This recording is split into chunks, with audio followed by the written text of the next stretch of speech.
तृतीयपंथी समाज हा काही नवीन जन्माला आलेला नाही किंवा अचानक आभाळातनं पडलेला नाही। पण ट्रान्सजेंडर म्हणलं की ते सीवी बाजूलाच ठेवून देतात। या आधी मी वोटिंग नाही केलं कारण माझं वोटिंग कार्ड नव्हतं। जेंडर एक्सप्रेशन नहीं है, बियर्ड्स है, तुम तो आदमी दिखते हो, तुमने ट्रान्सफॉर्मेशन किया। जर कुठं घर घ्यायला गेलो ना तर आम्हाला लोक असं वेगळ्या नजरेने बघतात। तर मी त्या समाजात कुठंच नाही असं दिसतं मला। आमच्या पण समस्या आहेत, त्यांनी येऊन विचाराव्या, त्यानंतर मग आम्ही आमचं वोटिंग कोणाला द्यायचं ते ठरवू। म्हणजे आम्हाला हक्क देतात चॉकलेट सारखे आणि आमचे हक्क परत हिरावूनही घेतात, तर मग वोट कशासाठी? आयडेंटिटी देण्याची किंवा ओळख देण्याची एक क्षमता त्यांच्यात निर्माण करण्याचा प्रयत्न केलेला आहे आणि त्याच संदर्भात आता आपण बोलणार आहोत समाज कल्याण सहाय्यक आयुक्त विशाल लोंढे यांच्याशी। ही लोक एक्सपोज होत नाहीत, फॅमिली बॅकग्राऊंड, समाज काय म्हणेल, तर आम्ही मनुष्य म्हणून योग्य आहोत का नाही हे तुम्हीच ठरवायची गोष्ट आहे। नमस्कार, मी संदीप चव्हाण आणि आपण पाहताय सरकारनामा। अर्थात आत्ता आपण जो विषय घेऊन तुमच्यापर्यंत येतोय तो विषय तसा गंभीर आहे। हा विषय आहे तृतीयपंथी समुदायाचा। यांना सरकारनं मतदार म्हणून तर म्हटलेलं आहे, पण या मतदारांना वोट दिल्यानंतर, त्यांनी वोटिंग केल्यानंतर त्यांच्या पारड्यात काय पडलंय तर याचं उत्तर शून्य आहे। ही ट्रान्सजेंडर कम्युनिटी समाजातून होणारी अवहेलना, डिस्क्रिमिनेशन आणि विविध समस्यांना गेली अनेक वर्ष फक्त आणि फक्त त्याला पूर्णपणे आपण जे म्हणतो ना की त्यांनी केवळ त्रासच सोसलेला आहे आणि आत्तापर्यंतची हीच भूमिका आपण समाजामध्ये पाहिलेली आहे। आत्ताचं जे चित्र आहे म्हणजे आत्ता निवडणूक आयोगानं जी एकूण मतदारांची संख्या देशातली जाहीर केली त्यामध्ये 97,80,00,000 मतदार आहेत। त्यामध्ये स्त्री आहे, पुरुष आहे आणि अदर्समध्ये जो तिसरा कॉलम आहे तो तृतीयपंथीयांचा आहे आणि त्यामध्ये 48,044 मतदार आहेत। ही झाली देशातली संख्या।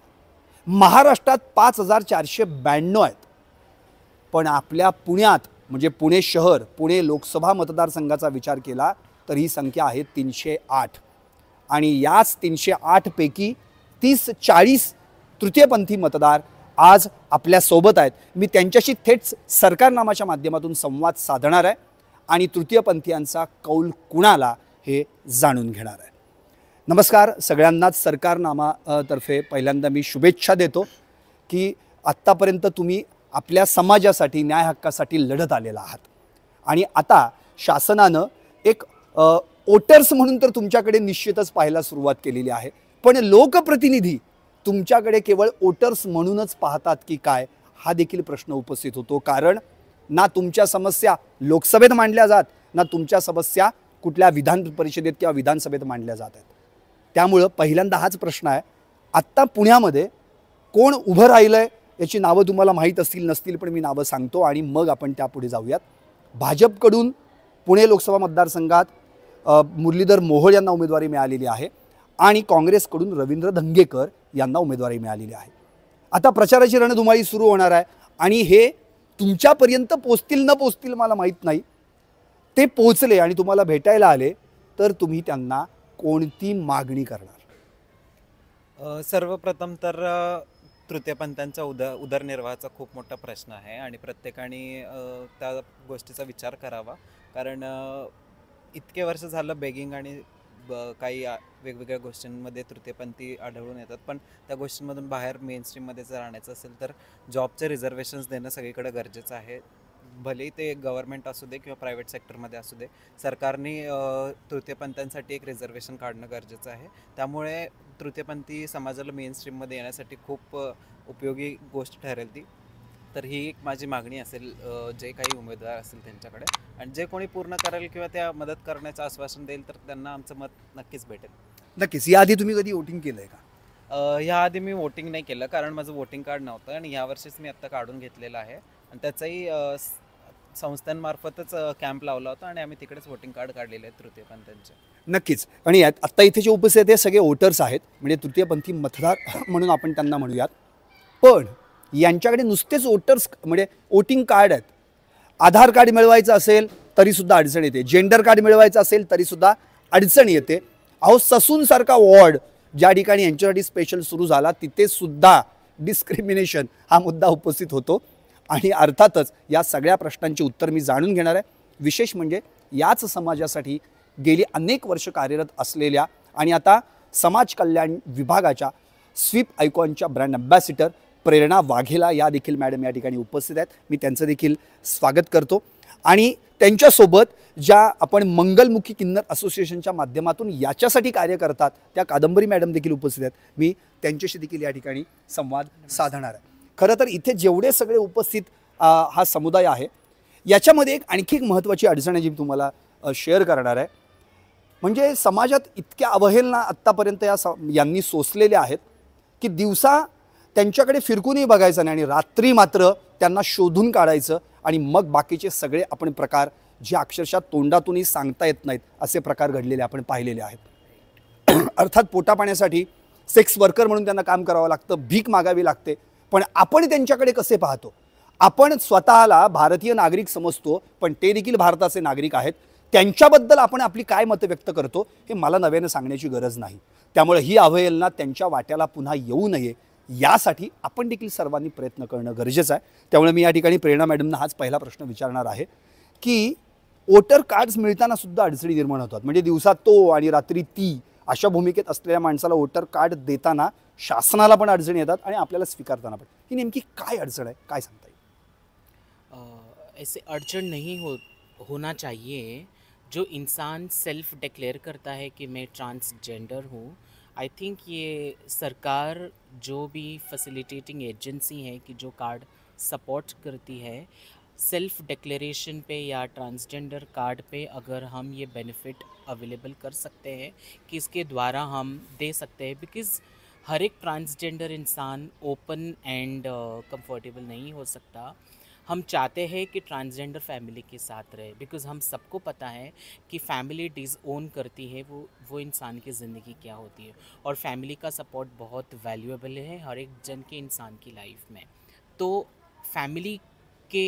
फैमिली को और family system end value system को रख के अगर वो इंसान अपनी ट्रांसजेंडर लाइफ जीना चाहता है उसमें सरकार ने आगे आके सपोर्ट करना है, ना कि बहुत सारे प्रश्न करके उसको डिस्करेज करके उसकी आइडेंटिटी पे प्रश्न उठा के ये सब एक्टिविटीज़ या क्वेश्चनिंग या इंटरोगेशन नहीं करना है.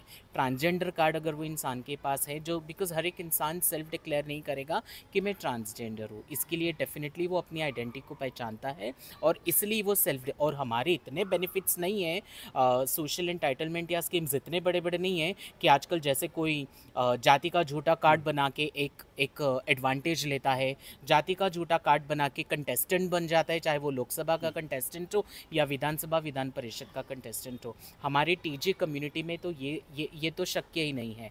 तो ये जो टीजी डिक्लेरेशन है, सेल्फ डिक्लेरेशन है, जो नालसा ने पास किया है, गवर्नमेंट ने भी ये रेजोल्यूशन पास किया है और इसी के चल के हम रजिस्ट्रेशन कर रहे हैं. तो ये दिन में तो या रात को तो या ये वाले प्रश्न नहीं आने. अगर जो इंसान खुद सेल्फ डिक्लेयर करता है कि मैं ट्रांसजेंडर हूँ, मुझे लगता है कि बस वहीं तक लिमिट होना चाहिए डिस्कशन. उसके आगे नहीं बढ़ना है कि तुझे तो जेंडर एक्सप्रेशन नहीं है, बियर्ड्स है, तुम तो आदमी दिखते हो, तुमने ट्रांसफॉर्मेशन किया है. आई थिंक ये सारे प्रश्न इमटेरियल है. तो मेरे हिसाब से अगर वो इंसान टीजी डिक्लेयर करता है, पोर्टल पर रजिस्टर हुआ है, वो इंसान का हक है और वो इंसान का अधिकार है कि उसको सारे बेनिफिट्स और सारे एंटाइटलमेंट मिले. नक्कीच. आत्ता प्रेरणा मॅडमनी अतिशय महत्त्वाची माहिती दिली आणि अर्थात आणखी एक महत्त्वाचा मी आणखी पुणे लोकसभा मतदारसंघामध्ये डिटेल्स आपण जाऊयात. जे 308 मतदार आहेत त्यामध्ये वडगाव शेरी या ठिकाणी म्हणजे सगळ्यात जास्त तृतीयपंथी मतदार आहेत आणि ते 101 आहेत. सगळ्यात कमी जर पाहिलं तर कोथरूडमध्ये त्यांची संख्या 20 आहे आणि याच कोथरूडचे मुरलीधर मोहोळ आता भाजपचे उमेदवार म्हणून उभे राहिलेले आहेत लोकसभेसाठी. त्यामुळे त्यांनी देखील त्या 20 जणांकडे तरी किमान लक्ष द्यायला हवं. किमान आपापल्या प्रभागामध्ये जेवढी काय माणसं आहेत, तृतीयपंथी मतदार आहेत, त्यांच्याकडे तरी तुम्ही किमान लक्ष द्यायला पाहिजे. रवींद्र धंगेकर ज्या कसबांमधून निवडून आलेले आहेत त्या ठिकाणी सुद्धा आत्ता आणि जे आता लोकसभेला उभे राहिलेले आहेत तिथे 30 तृतीयपंथी मतदार आहेत. पण ही नुसती संख्या म्हणून उपयोग नाही, कारण वोटर्सची संख्या आणि तृतीयपंथी समुदायाची संख्या याच्यात फार मोठी तफावत आहे. महाराष्ट्रात फक्त 5492 मतदार आहेत, पण महाराष्ट्रात संख्या 5492 असू शकते का? अर्थातच ती संख्या त्याच्याहीपेक्षा कितीतरी 4-5 पटीने जास्त असली पाहिजे. त्यामुळे याच संदर्भामध्ये अशाच काही प्रश्नांना घेऊन मी आता पुन्हा एकदा त्यांच्याकडे जाणार आहे. आताच तुम्ही तर उत्तर दिलं की उदरनिर्वाहासाठी त्यांनी काहीतरी करायला पाहिजे. जर हेच उमेदवार प्रचारासाठी तुमच्याकडे आले तर तुम्ही काय सांगणार? मी तर पहिले जॉबचंच सांगते की आय थिंक माझं जे पहिलं जॉब होता ते जॉब गेल्यानंतर मी बरेच इंटरव्ह्यू दिले, पण ट्रान्सजेंडर म्हणलं की ते CV बाजूलाच ठेवून देतात. असं का? पहिला हा मुद्दा आहे. खरं हां, कारण ट्रान्सजेंडर म्हटलं की त्या लोकांची दृष्टिकोनच एकदम बदलून जाते बघण्याची. ते एक बदलायला पाहिजे. अच्छा, म्हणजे शिक्षणाचा मुद्दा फार महत्त्वाचा आहे. खरं म्हणजे टीनेजमध्ये अक्षरशः आईवडील ह्यांना घरातून बाहेर काढतात, त्यामुळे कुठेही कागदपत्रांची नोंद असते. आधार कार्ड, रेशन कार्ड हे तर खूप लांब राहिलं. अहो, घर म्हणजे राहायची सुद्धा सोय कशी करायची हा मोठा प्रश्न उपस्थित होतो. आणि अशा वेळी अशा तृतीयपंथी माणसानं नेमकं जगायचं कसं? आणि मग तुम्हाला माहिती आहे पुढं काय घडतं. मग आत्महत्या करतात किंवा कुठे कोण क्राईमकडे वळतं किंवा आणखी काहीतरी वेगळं, किंवा त्यांच्यावर हॅरेसमेंट केली जाते आणि नको ते सगळे प्रकार घडतात. मला इतकंच म्हणायचं आहे की आता प्रेरणा मॅडमनी जो मुद्दा उपस्थित केला त्याच मुद्द्याला मी धरून शासनाच्या माध्यमातून ज्या काही योजना आहेत, ज्या योजना तुमच्यापर्यंत पोचायला पाहिजेत, शासन निश्चितच की तुमच्या बाबतीत एक हे धरून आहे की काही करून आपल्याला तुमचा मतदानाचा टक्का वाढलाच पाहिजे. पण त्याबरोबर तुम्हाला योजनेच्या माध्यमातून राशन कार्ड असेल किंवा वोटिंग कार्ड असेल, आधार कार्ड असेल, हे मिळालं पाहिजे. पण केवळ आधार कार्ड, रेशन कार्ड म्हणजेच आपलं जीवन आहे का? अहो, त्याच्या पलीकडे कितीतरी समस्या आहेत, ज्या समस्या माझ्यापेक्षा तुम्ही जास्त सांगू शकाल. काय अडचणी आहेत ज्या लोकांसमोर तुम्ही सांगायला पाहिजे? आम्ही जर कुठं घर घ्यायला गेलो ना तर आम्हाला लोक असं वेगळ्या नजरेने बघतात की ह्यांना का द्यायचं. मी स्वतः घर घ्यायला गेलते तर माझ्या संग इतका घाण आला की मी पैसे घेऊन गेलते, पण ते नंतर हा म्हणले आणि नंतर ते सगळ्या बायका एकत्र येऊन म्हणल्या की आम्ही ह्यांना स्वतःचं पण देऊन देणार आणि भाड्याने पण घेऊन देणार. का ट्रान्सजेंडर आहे म्हणून? ट्रान्सजेंडर आहे म्हणून. भाड्याचं घर घ्यायला सर खूप प्रॉब्लेम येतो. खूप म्हणजे नाहीच देत थोडक्यात. स्वतःचं घ्यायला पण हां, नाही दिलं. त्यांच्यासोबत त्यांची फॅमिली Even की माझी तरच ते लोक देतात, नाही तर देत नाही. सिंगलला TG सिंगल असेल ना तो त्याला उभंही करत नाही. उभंही करत नाहीत. असं नाही व्हायला पाहिजे ना. जेव्हा आम्ही ह्या समाजातलेच एक घटक आहोत तर आम्हाला पण तुम्ही त्या नजरेने बघा ना. नक्कीच. तो बॅचलर एखादा जेंट्स असेल ना तो त्याला ते लोक ठेवतात की चला बाई सिंगल खोली आहे ते द्या, पण टीजीला नाही. TGला नाही. प्लीज या ना पुढे. म्हणजे आपण खरं म्हणजे जास्तीत जास्त संवाद साधण्याचा प्रयत्न करणार आहोत. काय समस्या आहेत, काय अडचणी आहेत या, म्हणजे जे प्रतिनिधी तुमच्याकडे मत मागायला येतात, म्हणजे आता 308 त्यांच्यासाठी आकडा किती महत्त्वाचा आहे मला माहीत नाही, पण तुम्हाला सगळ्यांना माहिती आहे एक जरी मत कमी पडलं तरी उमेदवार पराभूत होतो. त्यामुळे एका मताची किंमत काय आहे ना हे उमेदवाराला सांगायची गरज नाही, किंवा तुमच्या एका मताने तो निवडूनही येतो. म्हणजे त्याच्या आयुष्यात बदल होऊ शकतो, पण जो स्वतःच्या आयुष्यात बदल करण्यासाठी माझ्याकडनं मत मागतोय, ज्यांनी मत दिलं त्याच्या आयुष्यात काय बदल करणार आहे, त्यासाठी काय प्रयत्न करणार आहे का, काय सांगता येईल तुम्हाला? फर्स्ट म्हणजे ट्रान्सजेंडरसाठी शिक्षणासाठी पण त्यांनी काही सोय केलं पाहिजे. कारण आता आम्ही जरी गेलो कुठं शिक्षण घ्यायला वगैरे नाही का, म्हणजे मला आता एक पुढं पदवी घ्यायची वगैरे MSc करायची, तर एक म्हणजे तिथे घ्यायला गेलो की नाही भेटत वगैरे. काय कॉलेज तर नाहीच म्हणतात डायरेक्ट. मग फर्स्ट शिक्षण तुम्ही किती शिकलेला? माझं 12th झालं आहे. मला पुढं घ्यायचं आहे, म्हणजे ग्रॅज्युएशन कंप्लीट करायचं आहे त्यासाठी. तसं मी गेलते, बट मला त्यांनी म्हणजे ट्रान्सजेंडर बघून नाहीच म्हणतात डायरेक्ट. आणि सेकंड म्हणजे जॉबसाठी पण कुठे कुठे नाही होत जॉब, म्हणजे देतच नाहीत डायरेक्ट. नो बोलतात की आमच्यासाठी वॅकन्सी पण नाही, असे टाळाटाळ करतात जॉबसाठी वगैरे. अच्छा, म्हणजे जॉब, शिक्षण, घरदार, नोकरी याचबरोबर सगळ्यात महत्त्वाचं म्हणजे उदरनिर्वाह, या सगळ्या समस्यांना जुझणारे, या सगळ्या समस्यांमध्ये अडकून आपलं आयुष्य अक्षरशः घालवणारे कितीतरी लोक आहेत. आणि माझ्याकडे तर अगदी एक प्रतिनिधित्व करणारी काही माणसं आहेत, असे कितीतरी लोक आहेत ज्यांच्यापर्यंत मी पोचू देखील शकत नाही. अर्थात ही खरे म्हणजे आमची मर्यादा झाली. पण शासन मात्र जे प्रतिनिधी म्हणून नेमतात ते प्रतिनिधी खरंच तुमच्यासाठी किती काम करतात, तर उत्तर शून्यच असतं. त्यामुळे मला आणखी बाकीच्या जणांना काही प्रश्न विचारायचे आहेत. प्लीज तुम्ही पुढे येऊन काय सांगू शकाल की काय नेमक्या अडचणी आहेत आता? हां प्लीज. आत्ता ज्या म्हणजे आता लोकसभेची निवडणूक लागलेली आहे, प्रचारासाठी सगळे उमेदवार आता बाहेर पडतील. कोण कुठल्या पक्षाचे आपल्याला घेणं देणं नाही. आपल्याला घेणं देणं तेवढंच आहे की आमचं मत जर तुम्हाला बहुमूल्य वाटतं तर आमच्या मागण्या देखील पूर्ण करण्यासाठी आम्ही तुम्हालाच विचारणार. काय सांगता येईल, जर कोण दारात आलं मत मागायला, तुम्ही काय उत्तर देणार? खरंच नक्कीच चांगला प्रश्न विचारला आहे, कारण की आजपर्यंत समाजाने दुर्लक्षित केलेला घटक आहे. आजपर्यंत आपण बघितलं अनुसूचित जाती, दलित वर्ग सगळ्यांना तुम्ही आरक्षण दिलेलं आहे. परंतु मला असं वाटतं की तृतीयपंथी समाज हा काही नवीन जन्माला आलेला नाही किंवा अचानक आभाळातनं पडलेला नाही, तो पुरातन काळापासून आहे. तर मला असं वाटतं की आजपर्यंत कोणाचं लक्ष का नाही गेलं, का त्याची गरज जाणवली नाही, का तुम्हाला जाणूनच नव्हतं घ्यायची की आमच्या प्रायोरिटी काय आहेत. तर आता कुठेतरी आमच्यातली लोक शिकायला लागलेत आणि पुढे यायला लागलेत. तर मला असं वाटतं अन्न वस्त्र निवारा हा तुम्ही बेसिक गरजा म्हणता आणि त्याच्यासाठी आम्ही तुम्हाला लोकप्रतिनिधी म्हणून निवडून देतो, कारण लोकांसाठी तुम्ही काम करता.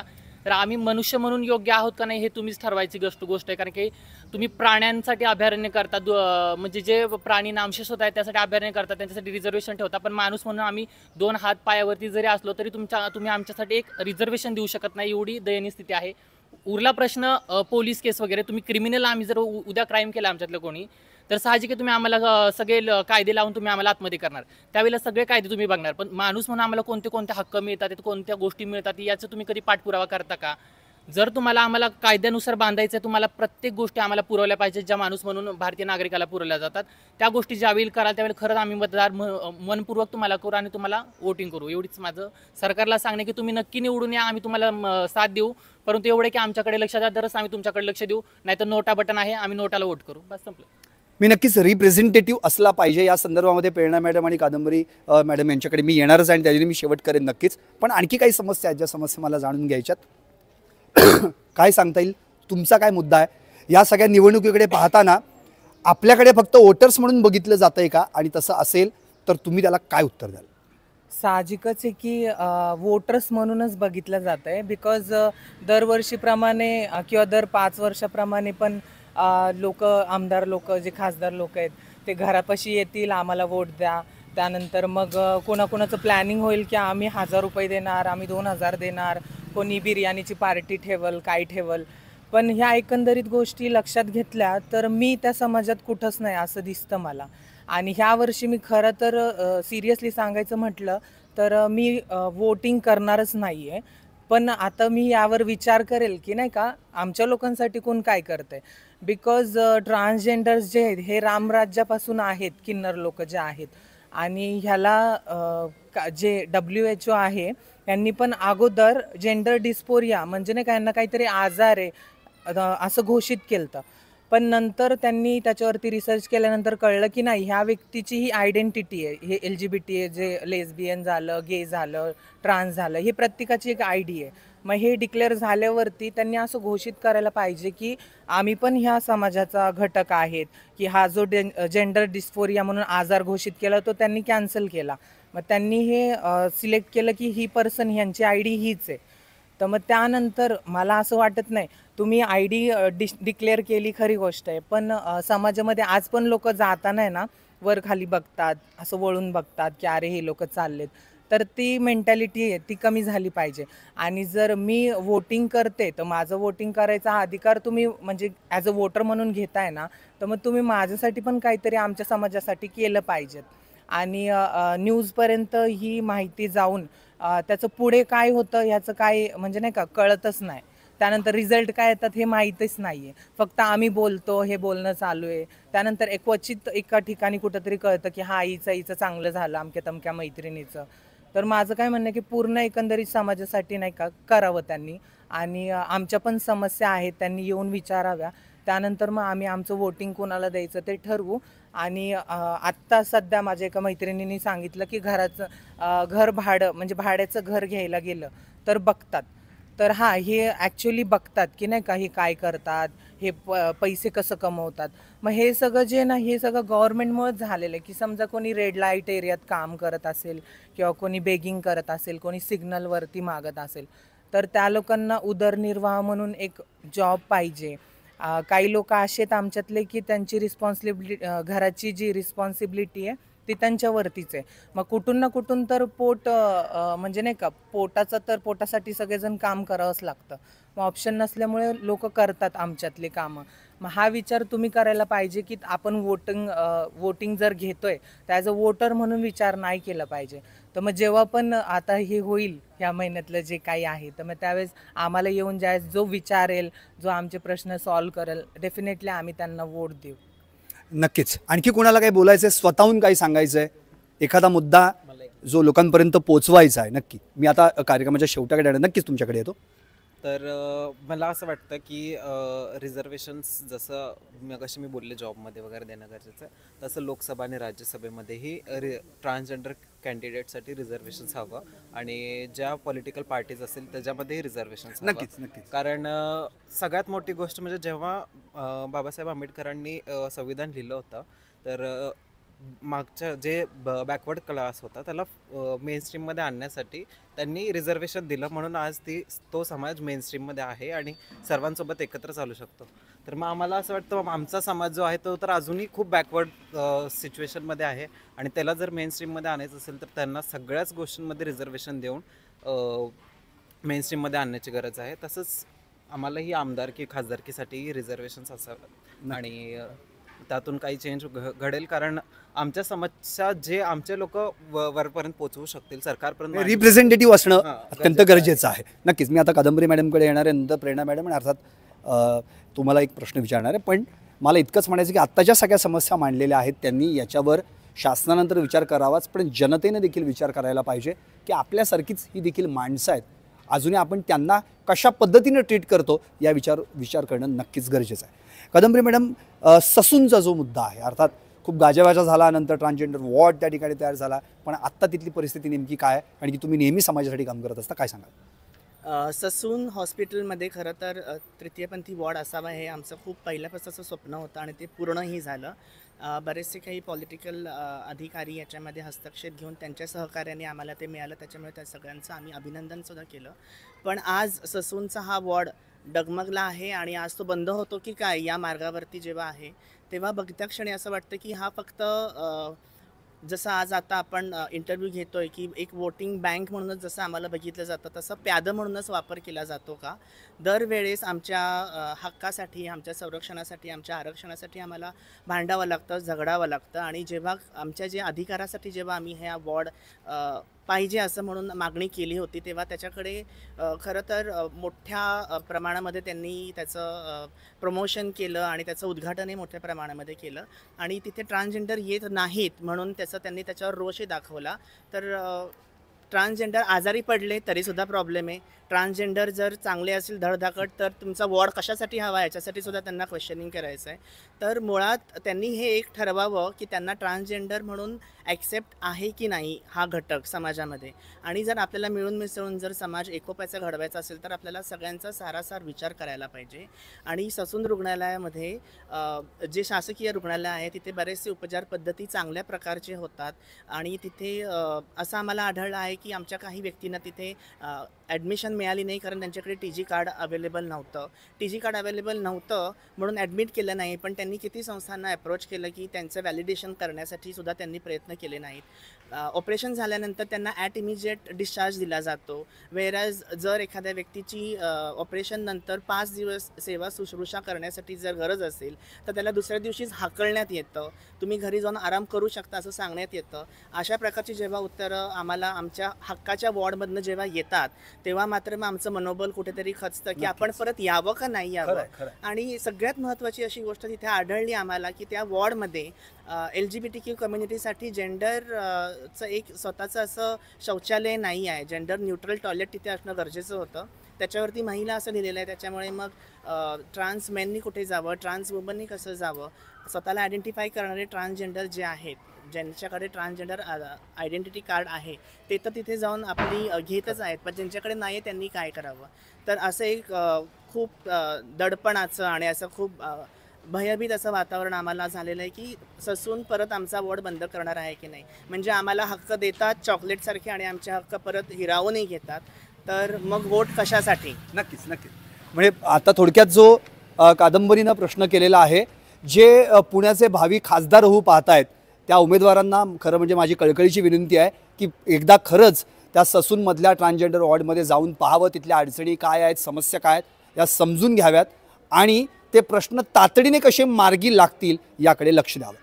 तुम्हाला काय बोलायचं, तो मुद्दा मांडायचा होता, तुम्ही काय सांगाल? ट्रान्सजेंडर लोकांसाठी बिझनेस वगैरेसाठी त्यांनी हेल्प केली पाहिजे.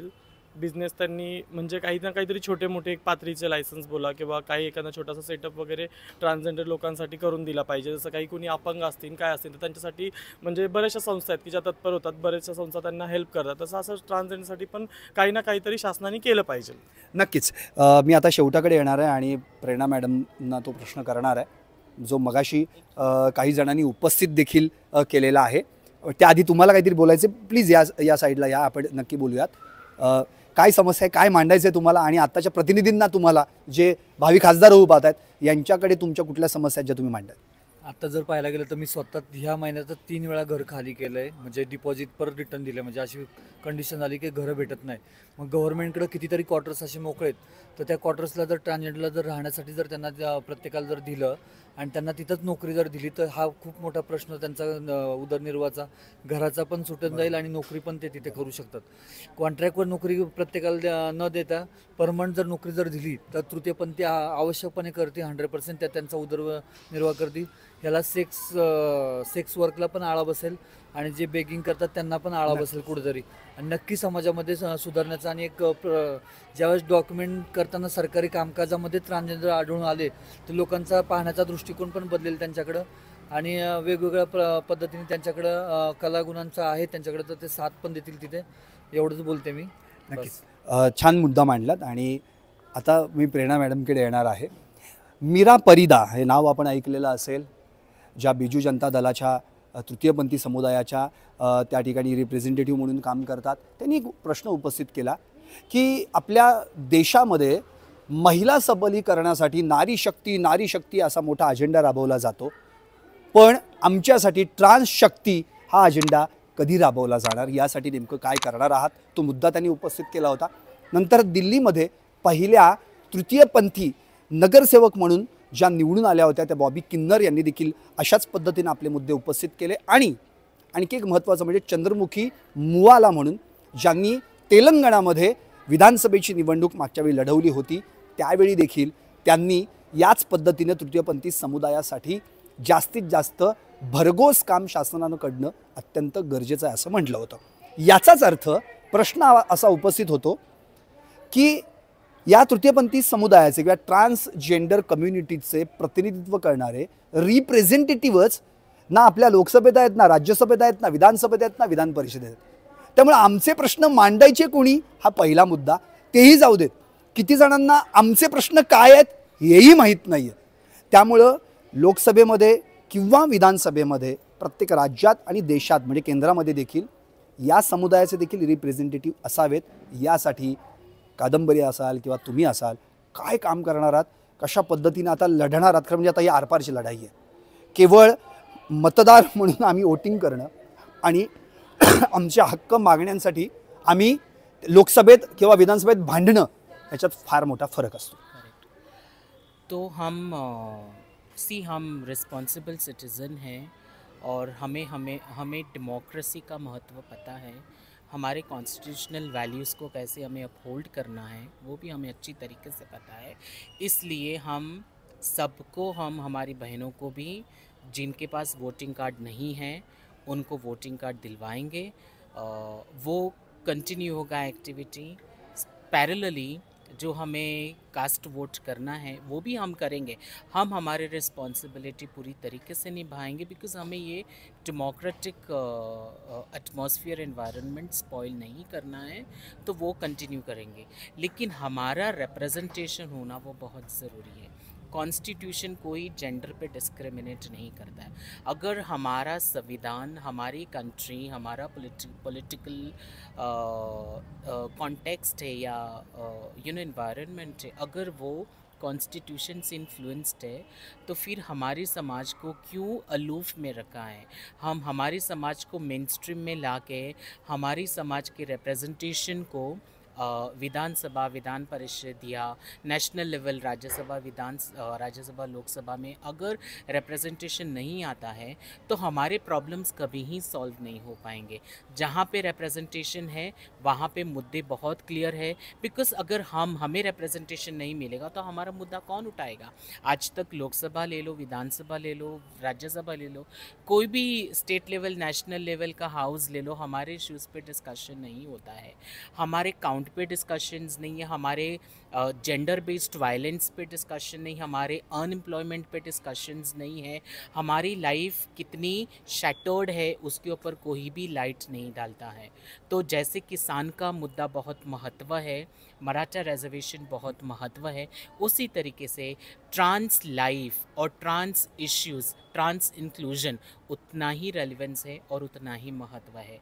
मेरी विनंती, मेरा request central government, ruling government, opposing party, जितने भी हमारे स्टेक होल्डर्स हैं या डिसीजन मेकर्स हैं, उनसे यही विनंती होगी कि एक अलग अलग कोहोर्ट में डिस्कशन करके देखिए कि ट्रांस के इश्यूज़ क्या है, ट्रांस के नंबर कितने बड़ी संख्या में हैं, हम कैसे इनको रजिस्टर कर सकते हैं, हम कैसे इनको सामाजिक प्रवाह में ला सकते हैं। हम रेडी हैं सारे कामों में मदद करने के लिए, लेकिन हम इनकी तरफ से इनिशिएटिव चाहते हैं कि कुछ भी करके हमारा रिप्रेजेंटेशन होना बहुत ज़रूरी है।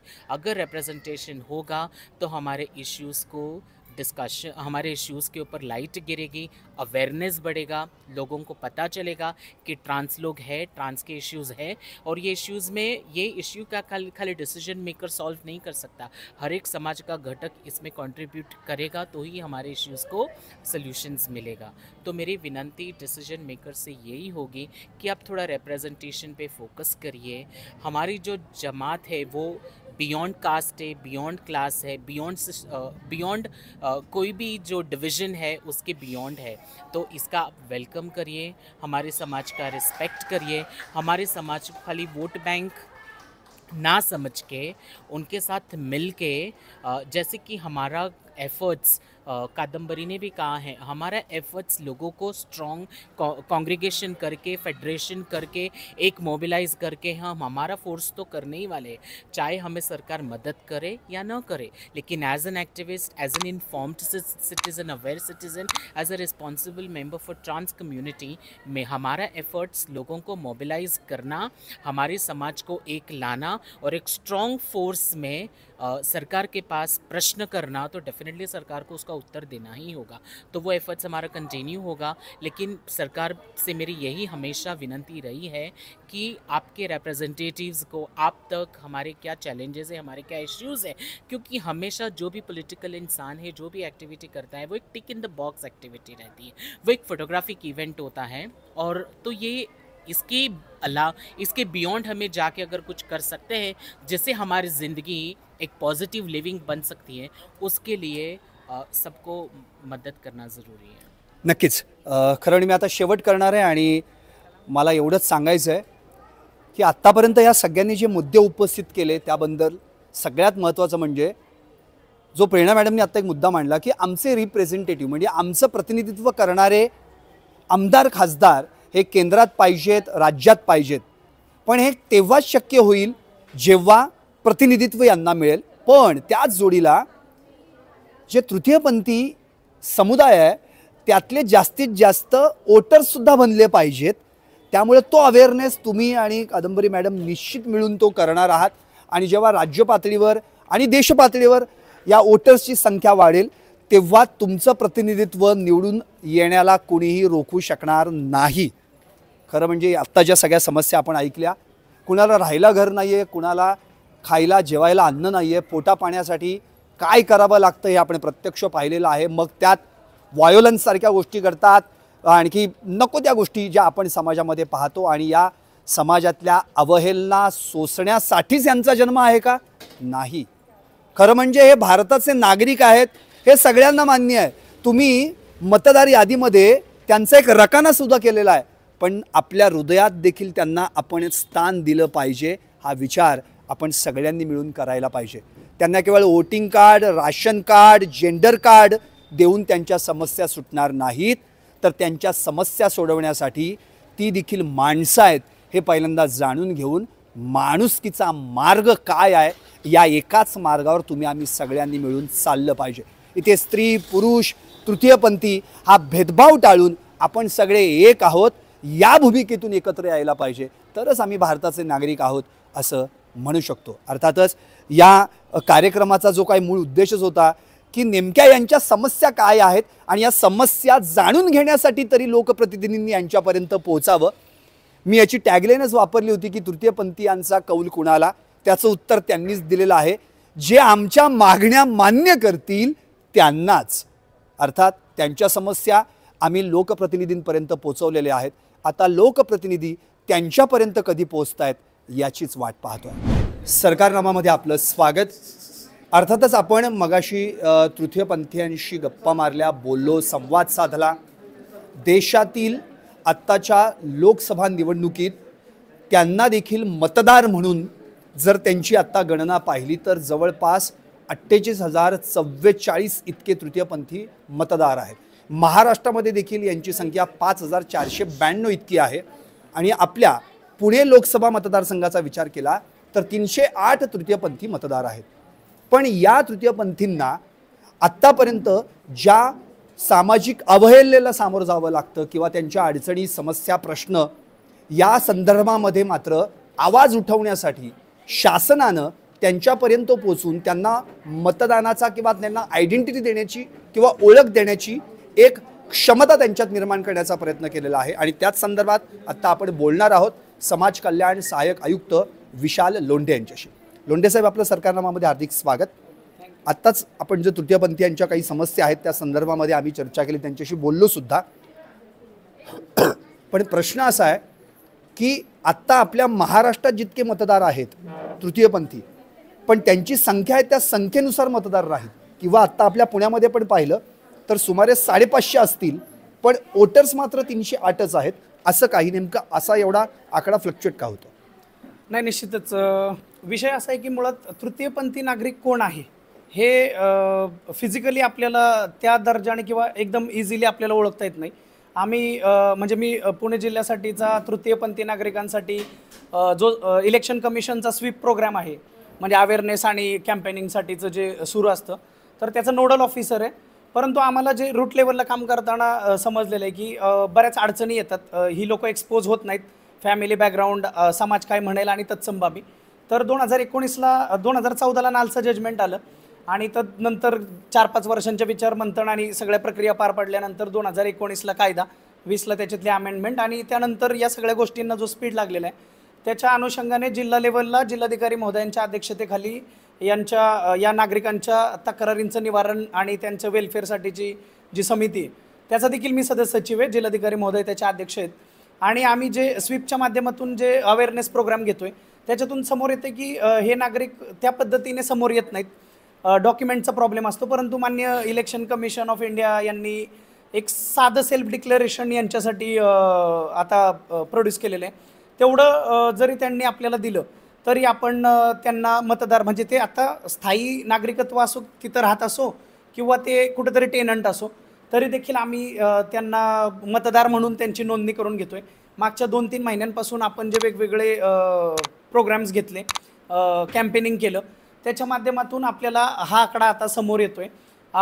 लोकसभा मतदारसंघ जे आहेत आपले 4ही आणि त्याच्यात आपले इन्क्लुडेड सगळे विधानसभेचे देखील, तर पुणे जिल्ह्यामध्ये साधारण आज जो आपण आम्हाला म्हणताय की 308 नागरिक आणि माझ्याकडे जी नोंद झालेली आहे तृतीयपंथी नागरिक म्हणून जी 550च्या आसपास आहे आणि त्यातले आपण 308चा आपल्याकडं मतदार नोंदणीचा आकडा समोर येतोय. तर हे आपण कमालीचे प्रयत्न केल्यानंतर, बिकॉज सामान्य पुरुष किंवा स्त्रीला आपण ग्रॅप करणं दॅट इज क्वाईट इझी. या नागरिकांना ग्रॅप करण्यासाठी आम्हाला ब्रॉथल एरिया म्हणा किंवा आपलं बुधवारपेठसारखा जो त्यांचा वैश्य व्यवसाय करण्याचे ठिकाण आहेत किंवा हडपसरला काही वस्त्या आहेत जिथं हे पर्टिक्युलरली राहतात किंवा निगडीमध्ये किंवा बारामतीतले काही एरिया आहेत, तर लिटरली आम्हाला त्यांना जाऊन ते ग्रॅप करावं लागतं. त्यामुळं हा आकडा म्हणजे सुरुवात झालेली आहे. हा आकडा निश्चित वाढणार आहे. अवेअरनेस वाढतं आहे आणि आपण त्या पद्धतीचे गव्हर्नमेंटच्या माध्यमातून प्रशासकीय लेवलवरून हे सगळे प्रोग्राम रन करून आपण त्यांना आवाहन करतोय. त्यांचे जे गुरु ही कॉन्सेप्ट आहे, गुरु आणि चेला, तर त्या गुरूंना देखील आम्ही विनंत्या करून त्यांच्याकडे असणारे जे सगळे चेले आहेत, दो दे आर आउटसाइडर्स किंवा बाहेरनं मायग्रेट होऊन आलेले आहेत, परंतु आम्ही प्रत्येकाला कॅप्चर करून आपल्या या मतदानाच्या प्रक्रियेमध्ये त्यांचा मतदार म्हणून सहभाग घेण्यासाठी आम्ही प्रयत्न करतोय. नक्कीच एक समाज कल्याण खात्याच्या माध्यमातून आपण तृतीयपंथी मतदारांची संख्या वाढावी किंवा त्यांना आयडेंटिटी मिळावी यासाठी एक्झॅक्टली काय काम करतो आपण? निश्चित आम्ही पहिला फोकस दोन्ही गोष्टींचा एकत्रित ठेवलेला आहे की जो नागरिक तृतीयपंथी आहे तो पहिल्यांदा एक्सपोज होणं गरजेचं आहे. त्याला आम्ही नॅशनल पोर्टल फॉर ट्रान्सजेंडर या माध्यमातून मग आवाहन करून त्याचं ते आयडेंटिटी कार्ड आणि हे भरणं, सेल्फ डिक्लेरेशन फॉर्म भरून घेतला की आम्ही तो इलेक्शन म्हणजे जिल्हाधिकारी कार्यालयातलं जे आपली इलेक्शन शाखा आहे त्यांच्या माध्यमातून आपण तो ऑनलाईन माध्यमातून तो इलेक्शन कमिशन ऑफ इंडियाच्या वेबसाईटवर त्याला रजिस्टर करतो. ते प्राप्त करून घेऊन आम्ही आमच्या माध्यमातून किंवा ज्या आपल्या संस्था आम्हाला अफिलिएट आहेत ट्रान्सजेंडर बंधू भगिनींच्या बाबतीत काम करणार आहे त्यांच्या माध्यमातून आम्ही त्यांना ते उपलब्ध करून देतो आहे. आम्ही यांच्यासाठी शिबिरं घेतली. म्हणजे मी तुम्हाला म्हटलं की सामान्य नागरिकांसारखे ही लोक इमिजिएटली ग्रॅब होत नाहीत, तर आम्ही लिटरली वाड्यावस्त्यांमध्ये जाऊन कॅम्पेनिंग केलं. आम्ही रस्त्यांवरती या लोकांना उभा राहून स्वतः माझ्यापासून माझ्या शिपायापर्यंत आम्ही सर्वांनी अशा पद्धतीने त्यांचं ते उद्बोधन केलं. आम्ही टोल नाके सोडले नाहीत, आम्ही रस्ते सोडले नाहीत. ही लोक बेगिंग कुठं करतात किंवा यांचं सेक्स वर्क कुठं चालतं ही सगळी ठिकाणं आम्ही जवळजवळ आणि यांचे ज्या काही संस्था आहेत किंवा यांच्या संघटना आहेत आणि यांचे जे चांगले उच्च दर्जाचे सगळे जे त्यांच्या समाजामध्ये एक चांगलं प्रतिष्ठात्मक जी लोक आहेत तर या सगळ्यांना आम्ही कॉन्टॅक्ट करून या लोकांचे हे सगळं आय कार्ड रजिस्ट्रेशन आणि वोटर कार्ड रजिस्ट्रेशन याच्यासाठी अशा पद्धतीने कॅम्पेनिंग केलेली आहे. एक शेवटचा प्रश्न, तृतीयपंथी मतदार जे आहेत ते वाढावेत आणि त्यांना त्यांचे हक्क मिळावेत. ते नागरिक तर भारताचे आहेतच, पण त्यांना मतदानाचा हक्क आणि त्यासोबत शासकीय योजना देखील कशा पंच्या पंधरात पडतील यासाठी तुम्ही काय आवाहन कराल? निश्चित मी सर्वच नागरिकांना आवाहन करेल, बिकॉज तृतीयपंथी कोण आहेत हे लिटरली इझिली समजत नाही. परंतु आपण तृतीयपंथी असाल किंवा आपल्या आजूबाजूला कोणी तृतीयपंथी नागरिक आपला असेल तर आपण निश्चितच या बाबतीतली माहिती त्यांना द्यावी. नॅशनल पोर्टल फॉर ट्रान्सजेंडर याच्यावरून आपल्या या नागरिकांना त्यांचं ओळखपत्र आणि प्रमाणपत्र माननीय जिल्हाधिकारी महोदयांच्या स्वाक्षरीत मिळतं, जे त्यांना शासकीय योजना घेण्यासाठी मॅन्डेटरी डॉक्युमेंट आहे. मग संजय गांधी निराधार योजना असेल, रॅशन कार्ड असेल आणि अन्य तत्सम बाबी, जसं आपण ससून हॉस्पिटलमध्ये सेपरेट वॉर्ड देखील निर्माण केलेला आहे की त्यांना तिथं आरोग्याच्या सगळ्या सोयीसुविधा कुठलीही लाईक डिस्क्रिमिनेशन न होता मिळाव्या. आणि या सगळ्या योजना तर त्या कार्डच्या माध्यमातून मिळतील.